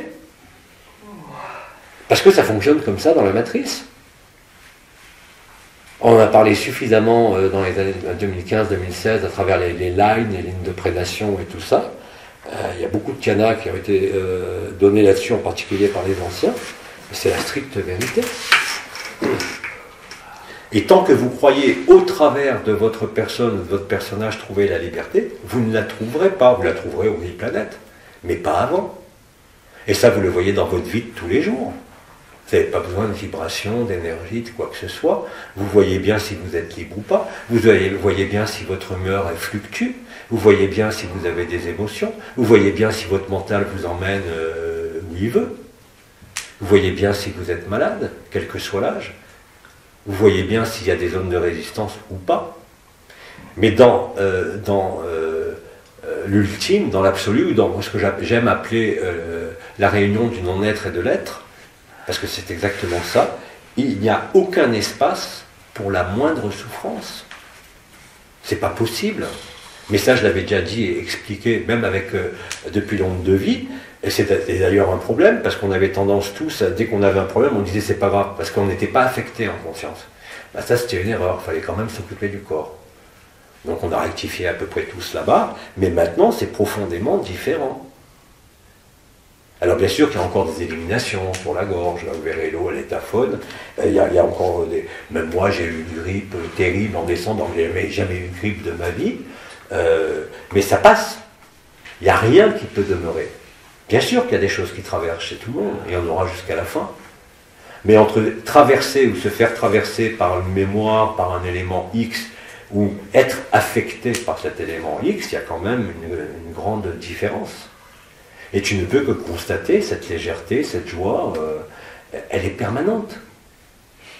Et ça, c'est même pas de vous raconter ce qui se passe en conscience nue dans d'autres dimensions, parce que pour moi, ça n'a plus aucune espèce d'intérêt, puisque maintenant tout se passe ici, et que même s'il y a des expériences, comme je vous l'ai dit, qui se présentent, je les vis, mais ce n'est pas quelque chose que je vais rechercher, puisque la joie la plus totale, elle ne peut s'éprouver qu'à travers ce corps. Et j'ai beaucoup plus de joie, je dirais, à la limite, à être dans ce corps maintenant, qu'à faire tout ce que j'ai fait en mai juin, aller taper sur les volcans et aller détruire les miroirs de Van Allen. C'est beaucoup plus épanouissant, beaucoup plus libre, ici, pas ailleurs. Alors bien sûr que la conscience est avide, surtout quand elle n'a pas vécu cette conscience nue, ces états d'expérience, elle a la pression de devoir les vivre. Mais non, je me tue à dire que c'est absolument, aujourd'hui c'est même un retard. Plus vous serez effectivement dans cette simplicité, cet accueil, à tous les niveaux, même par rapport à vous-même. Parce que ça a été dit par Bidi, et je vous le répète, on est tous observateurs de soi-même, qu'on le veuille ou pas, on est tous dans l'emplacement du témoin. Et tout le monde est à même de repérer son propre mental, ses propres souffrances, ses propres problèmes relationnels. On les voit tous. Et là, qu'est-ce que vous faites? C'est simple, soit vous réagissez, soit vous accueillez. Il n'y a pas d'autre alternative. Et la vie va vous conduire tous, même les libérés total, à traverser ça à quelque niveau que ce soit. Et vous le voyez dans votre vie. Est-ce que vous êtes plus dans votre vie quotidienne en permanence, tout en faisant votre quotidien, ou est-ce que vous êtes tout le temps dans cette joie, quel que soit l'événement qui se produit? Je l'ai dit hier, je l'ai dit, vous ne pouvez pas tricher avec ça. C'est impossible. Et en plus, ce n'est pas quelque chose d'inaccessible ou de tellement lointain que ça nous semble irréalisable. C'est là. C'est vraiment là. Je peux raconter que depuis que je suis ici, j'ai vécu un jour l'impuissance totale. Après, quand Abba est venu, j'ai vécu ce qu'on disait hier, une sorte de stase jusque-là. Ouais. Dans l'après-midi hier, j'ai vécu ce soleil dans le cœur. Et puis hier soir, lors du soin, j'ai pas senti quelque chose de particulier, mais ce matin, quand je me suis réveillée, je me suis sentie, plus ou moins en stase physiquement, et puis j'ai senti que j'allais accoucher, parce qu'Abba a parlé d'accouchement hier. Et c'était un accouchement tout en douceur, différent de l'accouchement de mes enfants. C'était que douceur, c'était joie à l'intérieur, mais j'étais là, je le regardais, je laissais faire, et puis la joie s'est amplifiée, et à un moment donné, j'avais l'impression d'être une bouteille de champagne avec des petits bulles. Et puis je me suis sentie vide une fraction de seconde, et dans la fraction de seconde après, je me suis sentie pleine. Oui, c'est comme ça que ça se passe de plus en plus. D'ailleurs, dans les soins, c'est pour ça que je vous dis, vous pouvez dormir, je m'en fous, j'ai même plus besoin d'avoir l'accord des gens, puisque ce qui se passe maintenant n'a plus rien à voir avec les soins que je faisais encore en mai-juin, puisque là, Bidi m'avait bien dit, surtout ne t'intéresse pas à ce que tu vois. Hein, et du coup, maintenant, bien évidemment, des fois, je vois des trucs. Hein, par exemple, j'ai soigné le père d'Elo, il avait une chute de moto, il avait mal à la cheville. Le temps que ça se passe dans le même temps, c'est pas successif. C'est-à-dire que je sais pas, comme je vous ai dit, j'y vais, je le ramène. Je croyais que ça se passait comme ça encore jusqu'à avant-hier, jusqu'à m'apercevoir que c'était instantané. C'est-à-dire qu'il y avait dans le même séquence, dans un temps mais très très très très bref, tout un tas de trucs qui se passaient dans le même temps, sans que je puisse déterminer l'ordre. Mais c'était parfaitement lucide. C'est-à-dire qu'il y avait à la fois le sentiment d'y aller, le sentiment de revenir avec l'autre, le sentiment de rester en l'autre, le sentiment d'être à deux là-dedans, et tout ça a été résolu par le cœur. Et en traversant ça, bon, j'ai pas eu le temps de vous dire, j'ai dit à Alain, et peut-être à un ou deux autres, à chaque fois j'avais des informations très très précises. D'ailleurs, Alain, pourquoi je prends cet exemple? Parce que je vois qu'il y a quelque chose au niveau de la maléo externe. Je pensais à arrachement gauche, c'est pas aussi clair que ça, mais surtout l'image qui m'a le plus frappé, c'est que là, il était au lit, il n'avait rien. Je vois un magnifique plâtre tout frais qui allait de là jusque là. Et le lendemain, il envoie la photo avec le plâtre qu'il a été mettre le lendemain seulement de là jusque là. Bon, j'ai d'autres informations, bien sûr, mais ça sert même à rien que je vous les dise. Ça ne ferait que vous polariser au niveau conscience sur l'endroit que j'ai vu. Et sur plein, j'ai vu des tas de choses, mais j'ai pas besoin ni de me le prouver à moi, ni de vous le prouver à vous, parce que je sais ce qui est important, c'est ce qui se passe après. C'est pas même pas ce que vous allez ressentir. Il y en a qui sentent le feu, les vibrations, d'autres qui sentent rien, d'autres qui s'endorment. Ça n'a aucune espèce d'importance. Parce que de toute façon, on s'est touché. Et on a échangé. Ça s'est réellement produit. Parce que ça, je le vis à chaque fois.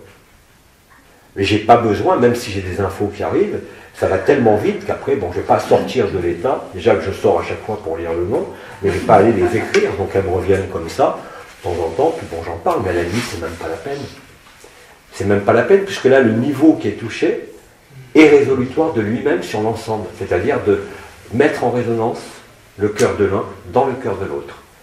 Comme je l'ai dit, c'est bien plus que l'absorption d'essence, c'est abolir toute distance entre l'un et l'autre. C'est-à-dire qu'il n'y a plus l'un et il n'y a plus l'autre. Et tel que je le vis, il y a effectivement une fusion, un amalgame total de l'un et de l'autre, mais justement parce que je ne suis ni l'un ni l'autre, ni moi, même si c'est moi qui ai posé l'intention, ni l'autre.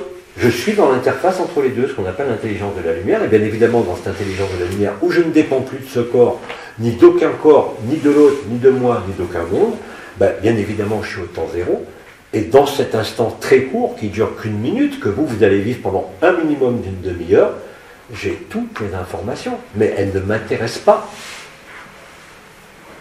J'ai même vos origines stellaires, j'ai tout, mais je m'en fous. Parce que si je vous le raconte, ça va vous détourner sur votre personne. Donc l'important n'est plus de vous dire il s'est passé ça, j'ai vu ça, t'as ça, ah oui c'était génial, tout le monde dirait bravo. Vous voyez même des trucs insensés, qui étaient tout à fait vrais en plus, mais qui ne servent à rien. Fondamentalement, dans le processus aujourd'hui, ça ne sert à rien. Et plus vous êtes spontané, même dans ça, tu le vois d'ailleurs à travers la fascia ou d'autres thérapies, plus vous êtes spontané, plus ça se fait. Mais tant que vous croyez que vous pouvez faire, ben vous ne pourrez pas le vivre. Vous le vivrez au moment final. Ouais. Et quel est le parfum? Parce que le parfum est important. Dans mon jardin, il y avait une femme, on discutait, je sentais du souffle. C'est vrai qu'elle avait l'entité. Ouais. Et la petite terre de yeux, je sentais la violette, je me suis barré en chialant.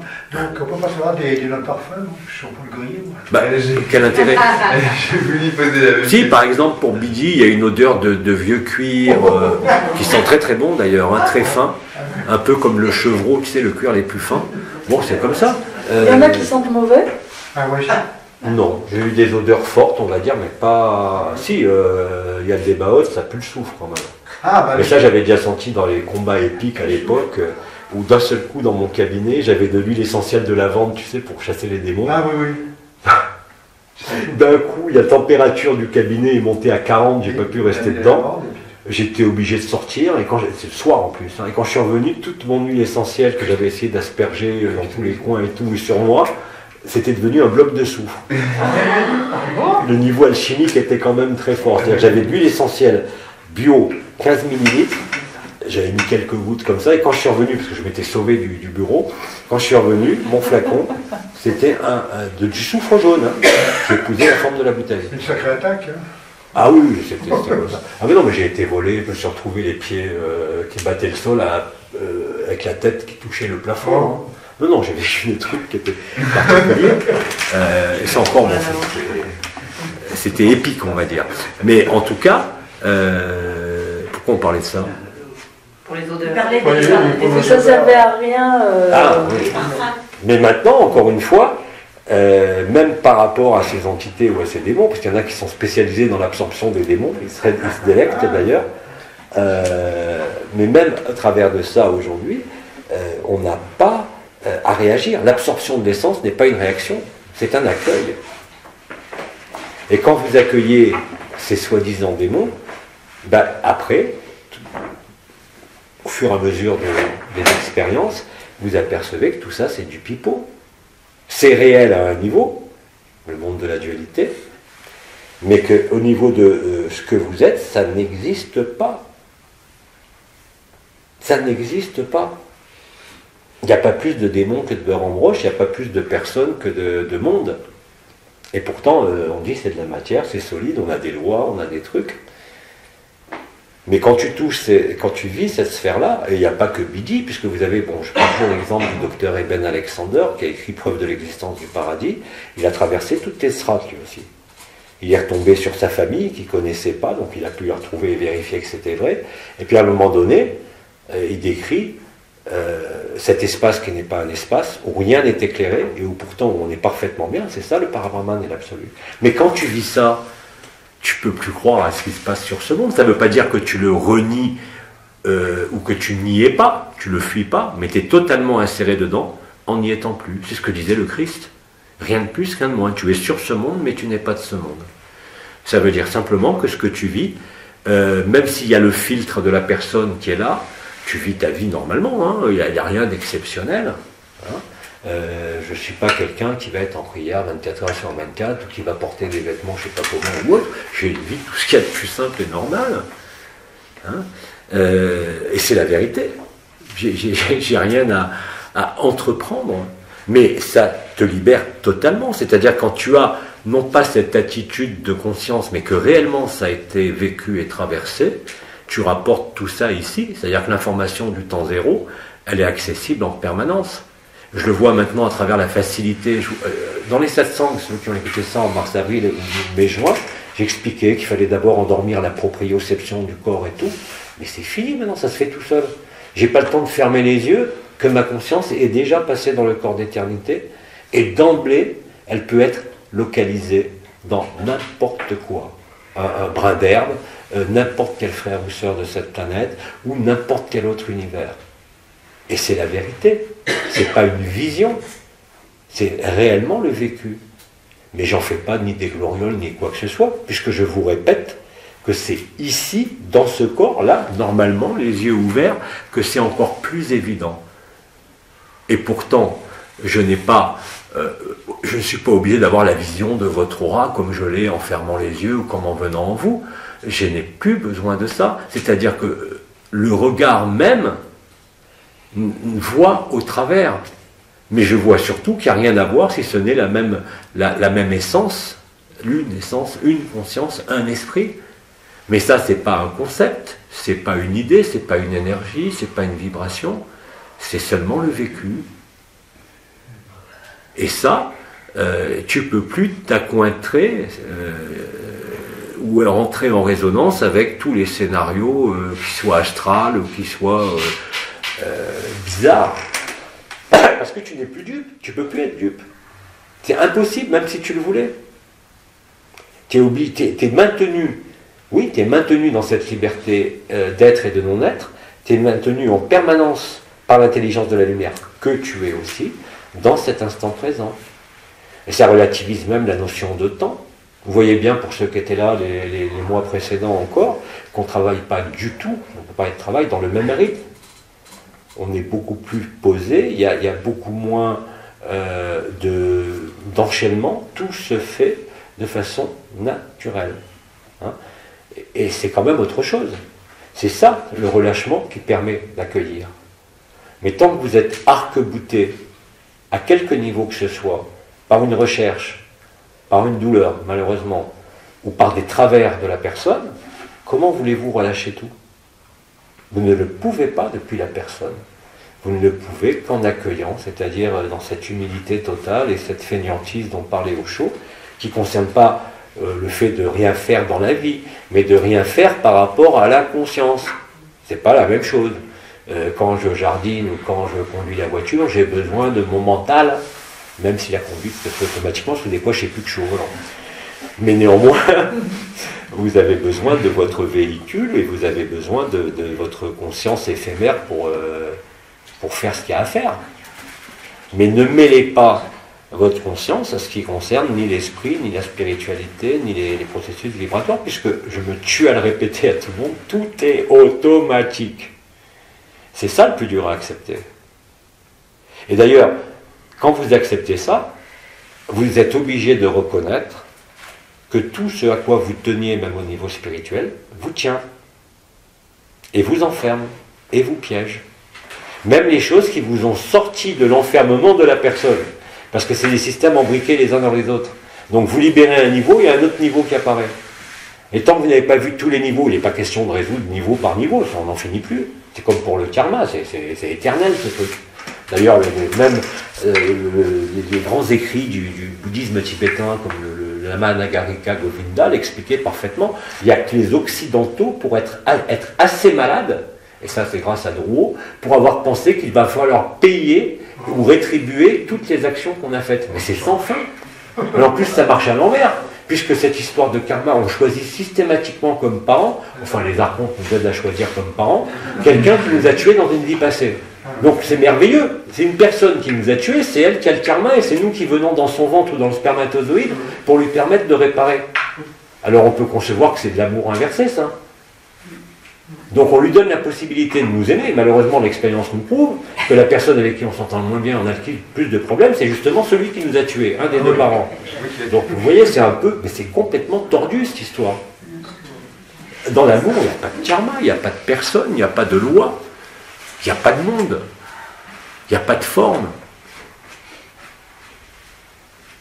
Et quand vous le vivez, vous ne pouvez pas en douter à une seule seconde de votre vie, quoi qu'il arrive. Parce que de toute façon, vous n'avez pas le choix. La liberté, c'est ne pas avoir le choix. Alors bien sûr, dans la spiritualité, on vous dit libre arbitre, il faut respecter le libre arbitre, mais c'est une escroquerie totale, ce truc-là. Il n'y a aucune liberté dans le libre arbitre. La vraie liberté est indépendante de tout le monde, indépendante de tout personnage, de toute histoire, de tout scénario. C'est ce qu'a vécu Bidi à l'époque, malgré l'anomalie primaire, qu'aucun ancien n'a pu vivre, même Rumi, même Sri Aurobindo, même Maître Philippe, ils n'ont pas vécu. D'ailleurs, sans ça, s'ils avaient vécu, ils n'auraient jamais accepté d'être des Melchizedek. C'est aussi simple que ça, d'ailleurs. C'est pour ça que Bidi leur a dit tous, allez vous faire voir. Il n'est pas de classe. Mais c'est la stricte vérité. Bien évidemment, il y a eu des modèles historiques qui nous ont permis de nous approcher, que ce soit Bouddha, le Christ et plein d'autres. Mais c'est tout. C'est uniquement des modèles, mais qu'il faut tuer aussi. Bouddha le disait, hein, quand tu rencontres Bouddha, sauve-toi vite ou que tue-le. Parce qu'à ce moment-là, il y a bien évidemment tout ce qu'on connaît au niveau de la spiritualité, le piège du soi, le piège de l'ego spirituel, le piège de la perversion spirituelle, qui est une nouvelle pathologie qui est apparue depuis 2 ans et qui commence à être répertoriée un peu partout. La perversion spirituelle, c'est uniquement la prédation qui se sert de la spiritualité. C'est-à-dire que ce n'est pas des archontes, c'est des gens qui ont trouvé le soi et qui ont dévié le soi pour exercer une forme de prédation. Pour leur intérêt personnel. Oui, pour l'ego.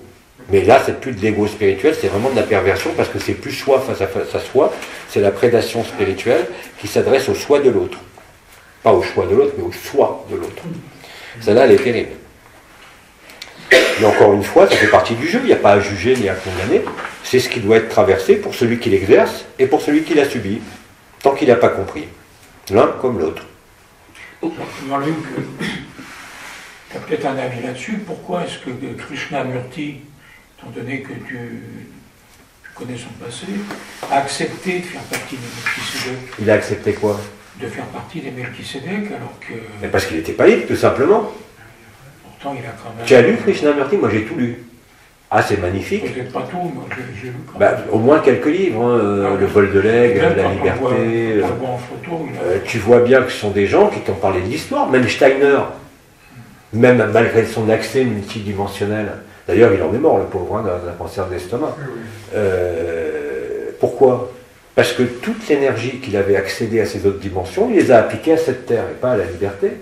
Donc bien évidemment, ça a été éclairant, ça a été des étapes indispensables, parce qu'il a apporté un éclairage énorme, surtout quand il a rompu avec l'anthroposophie et qu'il a dissolu l'ordre de l'étoile, parce qu'il avait vu que c'était satanique, bien évidemment, tout l'enseignement d'Alice Bailey, et qu'il s'est libéré de tout engagement, de toute organisation.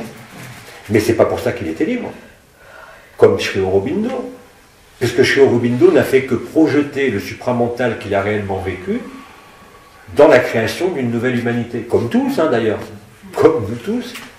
Il n'y a que depuis quelques années, et là depuis quelques mois seulement, cette histoire de finalité, et que avant on pensait avoir le choix, 5D, lignée stellaire et tout, sauf ceux qui avaient été libérés vivants. Mais personne n'a le choix. Vous êtes tous libres. Et ne pas avoir le choix, c'est être libre, c'est-à-dire devenir ce que nous avons toujours été.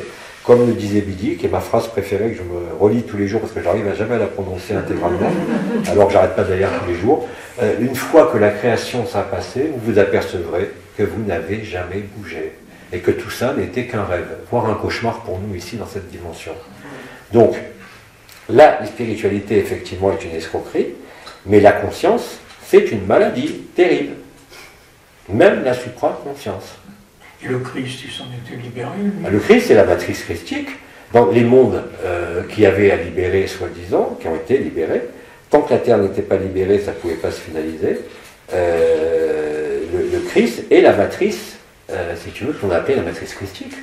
Le retour du Fils de l'homme, mais rien d'autre que la superposition sur notre corps périssable du corps d'éternité, c'est-à-dire la résurrection, et retrouver ce qu'on appelle la Dame Kadmon, c'est-à-dire l'homme véritable, qui ne dépend pas de moindre forme et d'un moindre monde.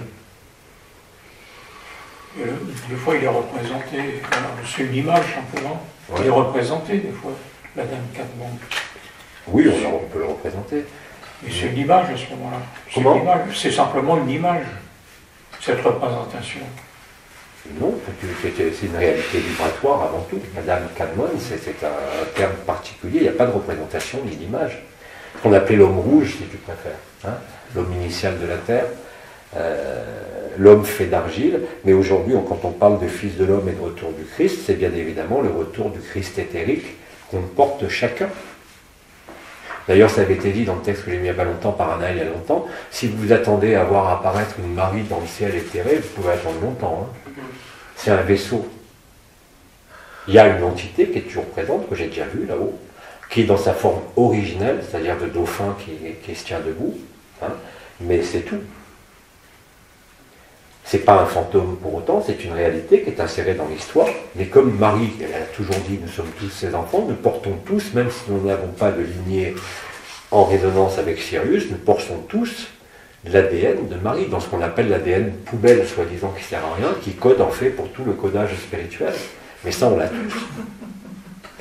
Donc Marie, elle se révèle avant tout en nous. On n'en a rien à foutre de la Marie historique, on n'en a rien à foutre de l'Élohim historique que j'ai pu être à un moment donné. Ça n'a aucune espèce d'importance. Là, aujourd'hui, rappelez-vous, on vit la liberté. On n'est pas dans des jeux de rôle ou dans l'accès à des états incroyables. Ça se vit ici. Cette joie, elle est toute simple. Elle n'a pas besoin de merveilleux. Elle n'a pas besoin... Alors bien sûr, Vous allez me répondre que ça m'a aidé de vivre tous ces trucs. Non, même pas. Ça m'a aidé parce que dans le fait, peut-être de vous le donner, mais à la limite, aujourd'hui, quand je vois des gens qui souffrent, qui n'ont jamais rien vécu et qui vivent la même joie, putain, quel raccourci. Hein, ils étaient dans la souffrance la plus totale, dans le déni de tout, dans le déni de la vie, des gens en général qui étaient très mal, du jour au lendemain, pouf. L'histoire des cercles de feu, ça n'a plus raison d'être là maintenant. Ils existent toujours, les cercles de feu. Ils existent toujours, mais ils vont servir. Les Jérusalem célestes s'opposeront, les 7 Jérusalem célestes s'opposeront aux endroits qui sont connus, oui, bien sûr. Elles ont une mission qui n'est peut-être plus effectivement que les gens se retrouvent là-bas, et encore, je ne sais pas, et je m'en fous. Mais en tout cas, oui, leur venue est totalement réelle. Le déploiement de Métatron à travers la Jérusalem céleste sur les 6 endroits de la Terre, oui, bien sûr. D'ailleurs, j'aimerais bien aller sur un cercle de feu, là j'en ai plus à proximité pour voir comment ça a changé. Il faudrait demander aux Bretons. Là. Ah oui, il y a en Bretagne, je crois. Je vais y aller bientôt. Chez Henri et Nathalie. Et moi, bon, j'ai même pas, la dernière fois que je suis allé aux Pays-Bas, je suis même pas retourné là-haut. Et vous savez qu'ils sont gonflés quand même, parce que quand les flics m'ont arrêté, ils ont passé une demi-journée à me questionner. Ils voulaient savoir où était le cercle de feu. J'aurais jamais dit. Ils voulaient savoir évidemment. ça Bien sûr. Et tu sais pas que de l'autre côté de l'Espagne, on était en Diable, il y a le village de Roncevals, et ils faisaient des fouilles archéologiques, et ils ont fait des datations au carbone 14 de ce qu'ils ont trouvé, des pierres taillées et tout, comme on avait à côté du cercle de feu, et ils ont daté 320 000 ans. Donc bien évidemment, ils étaient au courant de toutes les canards, puisqu'ils savaient que c'était vrai. Donc la première chose qu'ils m'ont demandé, c'est même pas le côté financier, d'ailleurs j'ai rien compris, c'est de savoir où était le cercle de feu. Ah oui, mais ça leur aurait intéressé de détruire en plus un cercle de feu, comme celui où il y avait les plateformes pétrolières. C'est dingue. Alors qu'il faut comme si ça n'existe pas. Et vous savez, il ne faut pas oublier que ces milieux-là, ils sont aussi dans l'occultisme.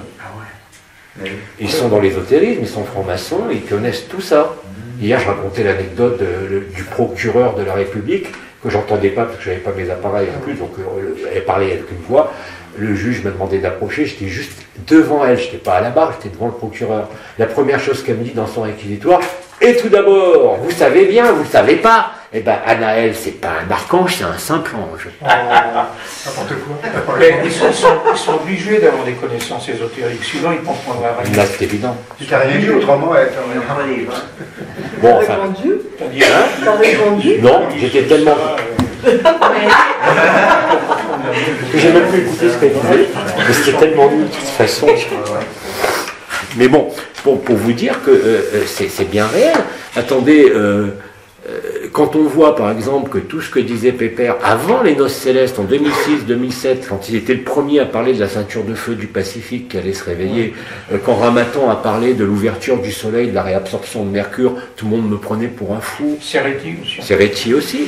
Mais tout ça, c'est d'ailleurs c'est Serretti, c'est pas Ramatan, mais tout ça, vous l'avez sous vos yeux aujourd'hui. Enfin, je sais pas. Hein, et pourtant, leur finalité à eux aussi, c'est de vivre la même chose que nous. Et bien évidemment, pourquoi ils se sont arrêtés de parler? Parce qu'ils devaient eux aussi mettre fin à leur propre histoire. Ce qui ne veut pas dire qu'ils ne peuvent pas être là. Par exemple, avant-hier matin, j'ai fait descendre des 4 archanges, ils sont présents. Mais parce qu'ils sont en moi. Il n'y a pas de différence, il n'y a pas de distance. Je vous avais montré en 2014 une cana particulière où à chaque question qui était posée, c'était un intervenant différent qui répondait. Mais moi, j'ai été pour rien à cette époque-là, puisqu'il fallait se vider pour les accueillir, jusqu'à temps où on a compris par le vécu qu'ils ne descendaient pas dans le canal marial, qu'ils sortaient du cœur. Mais pour ça, il a fallu que le canal marial rejoigne le cœur. Donc, l'histoire, elle a réellement été vécue, elle a réellement été vraie, mais à un moment donné, il faut arrêter avec les histoires au sens large. Quelles que soient les histoires, personnelles, collectives, sociétales et autres. Quand je dis arrêter, ça ne veut pas dire qu'il faut casser avec mari, femme, enfant, quoi que ce soit, mais il faut voir clair. Ça ne vous empêche pas d'aimer, ça ne vous empêche pas d'avoir des enfants, ça ne vous empêche pas de vous occuper de vos parents, ça ne vous empêche pas de manger, de faire l'amour, d'avoir une profession. Ça n'a jamais été dit, ça. Est-ce qu'on peut dire que tout est un, quelles que soient les dimensions? Mais bien sûr, tout est là. Bon, tout est un, quelles que soient les dimensions. Oui, quelle que soit la dimension, puisque tout est imbriqué. Même dans l'enfermement dans lequel on a été, on portait déjà en nous, et ça a été dit et répété, pas uniquement par Adé, mais bien avant, que tout était en nous. C'est la stricte vérité. Et même on dit, les dieux un jour se sont interrogés comment cacher la divinité de l'homme. Et ils ont dit, mettons-le dans leur cœur, il ne pensera jamais à chercher. C'est effectivement ça. Et puis tout l'ésotérisme et la spiritualité, l'énergétique et toutes ces choses-là ont entraîné une extériorisation de la conscience qui ne pose aucun problème qui posait aucun problème au sein des mondes libres, mais qui dans ce monde entretient l'illusion de la spiritualité et de tout le reste. On peut donc dire que le Graal, c'est le cœur de chacun. Bah oui, il n'y en a pas d'autre. Il n'y en a pas d'autre, mais ce cœur, si tu veux, il est profondément différent de vivre le chakra du cœur, la couronne radiante, la couronne ascensionnelle, comme beaucoup ont vécu en 2010-2012, et de vivre le tort maintenant, c'est-à-dire c'est ce mouvement qui est autour de toi, qui est monumental. Tu as vu d'ailleurs Jean-Claude, quand je ferme les yeux, le rayonnement, il peut recouvrir la Terre entière. Hein. C'est un rayonnement de corps détrotté ou plus? Comment? C'est ton rayonnement du corps détrotté encore plus? Ah non, c'est le rayonnement du temps, ce qu'on appelle le temps zéro, c'est-à-dire la jonction de non-être et être. Encore, j'étais pas plus loin parce que... Mais tu pourrais être à l'autre bout de la planète, ça ne change rien. Quand je dis que je fais un soin planétaire, ça ne veut pas dire que tout le monde va être soigné, mais que l'information qui est diffusée dépasse largement le cadre de cette Terre. Mais j'en fais pas ni une gloriole, ni quoi que ce soit, parce que c'est quelque chose de normal. Et ça a été dit aussi par les sages, quand l'aile d'un papillon se brise, c'est tout l'univers qui est ébranlé. Et tu doutes bien que quand il y a des êtres humains, et en quantité, qui vivent ce temps zéro maintenant, ben ils ébranlent effectivement l'univers. Mais, encore une fois, je n'ai pas besoin de le faire, ni de le prouver, ni quoi que ce soit, parce que tout est automatique. Il faudrait être malade pour se consumer, parce que quand on faisait les soins, effectivement, on s'est beaucoup consumé, dans la joie, hein, on se consumait quand même, ça sert à rien, puisque tout se fait tout seul. Et ça se fait réellement tout seul, parce que justement, il n'y a plus d'anomalies primaires, et parce que les lignes de prédation ont quasiment toutes disparu déjà depuis des années. Donc il faut que j'arrête de jouer, mais bon, c'est passionnant. Allez, il est 1h, on va passer à table. Théoriquement, on devrait avoir des amis qui sont arrivés. Ils arriveront après déjeuner, je ne sais pas. Le même mois